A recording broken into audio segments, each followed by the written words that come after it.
कौन है देश के नए आर्मी चीफ? जानिए नए आर्मी चीफ को।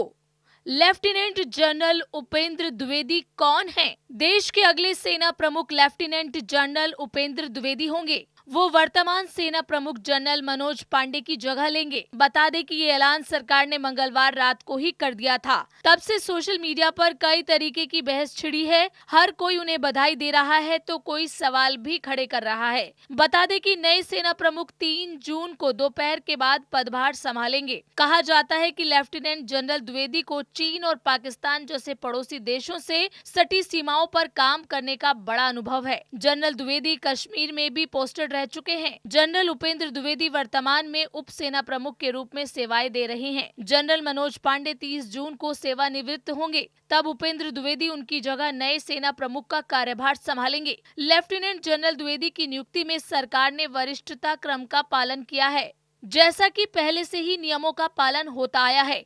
जानकारी रक्षा मंत्रालय की तरफ से दी गई। रक्षा मंत्रालय ने कहा कि सरकार ने वर्तमान में उप सेना प्रमुख के रूप में कार्यरत लेफ्टिनेंट जनरल उपेंद्र द्विवेदी को 30 जून से अगले सेना प्रमुख के रूप में नियुक्त किया है। आपको बता दें कि सरकार ने चुनावों के मद्देनजर नियुक्ति न हो पाने के कारण पिछले महीने जनरल मनोज पांडे की सेवानिवृत्ति से कुछ दिन पहले उनका कार्यकाल 1 महीने के लिए बढ़ा दिया था। पहले उनको 31 मई को सेवानिवृत्त होना था। इस कदम से ऐसी अटकलें लगाई जाने लगी थी कि लेफ्टिनेंट जनरल द्विवेदी को सेना के शीर्ष पद के लिए नजरअंदाज किया जा सकता है। हालांकि उस दौरान चुनाव चल रहे थे और आमतौर पर सरकारें इस दौरान पोस्टिंग नहीं करती हैं। नए सेना प्रमुख फिलहाल उप सेना प्रमुख के तौर पर सेवाएं दे रहे हैं। 19 फरवरी को उप सेना प्रमुख का पदभार संभाला था। नए सेना प्रमुख के बारे में जानिए।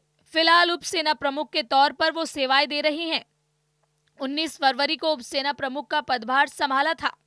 2022 और 2024 तक उत्तरी कमान के general officer commanding in chief रहे। पूर्वी लद्दाख को लेकर चीन के साथ चल रही बातचीत में अहम भूमिका निभाई। सेना के उत्तरी कमान की जिम्मेदारी जो चीन और पाक के बॉर्डर पर साझा करती है। लेफ्टिनेंट जनरल उपेंद्र द्विवेदी का जन्म 1 जुलाई 1964 को हुआ। वो सैनिक स्कूल रीवा के पूर्व छात्र हैं। 15 दिसंबर 1984 को भारतीय सेना में शामिल हुए।